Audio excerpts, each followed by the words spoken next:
The Elves and the Shoemaker. A shoemaker, by no fault of his own, became so poor that at last he had nothing left but enough leather for one pair of shoes. So in the evening he cut the leather into the shape of the shoes, and he left his work on the table to finish in the morning. He lay down quietly in his bed, and before he fell asleep, he asked God to help him. In the morning, just as he was about to sit down to work, he saw the two shoes standing quite finished on his table. He was astounded and did not know what to make of it. He took the shoes in his hands to look at them more closely, and he saw that they were so neatly made that there was not one bad stitch in them. It was just as if they were intended as a masterpiece. Soon after, a customer came into the shop, and as the shoes pleased him so well, he paid him more than the usual price. Now the shoemaker had enough money to buy leather for 2 pairs of shoes. That night, he cut out the leather, and the next morning he was about to set to work with fresh hope for the future when he saw that the shoes were already made.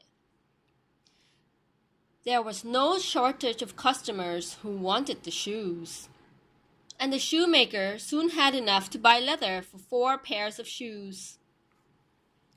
The following morning he found the 4 pairs were made, and so it went on. Any leather that he cut out in the evening was finished by the morning. Soon he was no longer poor, and he even became quite rich. Now one evening, not long before Christmas, the man finished cutting out the leather as usual. This time he said to his wife, "Let's stay up tonight to see who it is that lends us this helping hand." The woman liked the idea and lighted a candle. Then they hid themselves in a corner of the room, behind some clothes which were hanging up there, and watched. When it was midnight, 2 little elves came into the room, both without any clothes on, and sat down by the shoemaker's table. They took all the work which was cut out before them, and began to stitch, sew, and hammer so skillfully and so quickly with their little fingers that the shoemaker could not turn away his eyes for astonishment.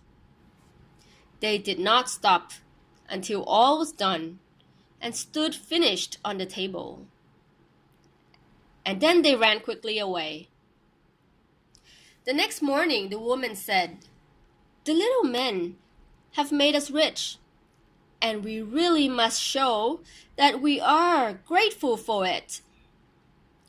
They run about so, but have nothing on, and must be cold. I'll tell you what I'll do. I will make them little shirts, coats, vests, and trousers, and knit both of them a pair of stockings. You can help too. Make them 2 little pairs of shoes." The man said, "I shall be very glad to do it." One night, when everything was ready, they laid the presents all together on the table, instead of the cut-out work. Then they hid themselves to see what the little men would do. At midnight, they came bounding in, wanting to get to work at once. But as they did not find any leather cut out, but only the pretty little articles of clothing, they were at first puzzled, and then delighted. They dressed themselves very quickly, putting the pretty clothes on and singing, "Now we are boys so fine to see, why should we longer cobblers be?" They danced and skipped and leaped over chairs and benches.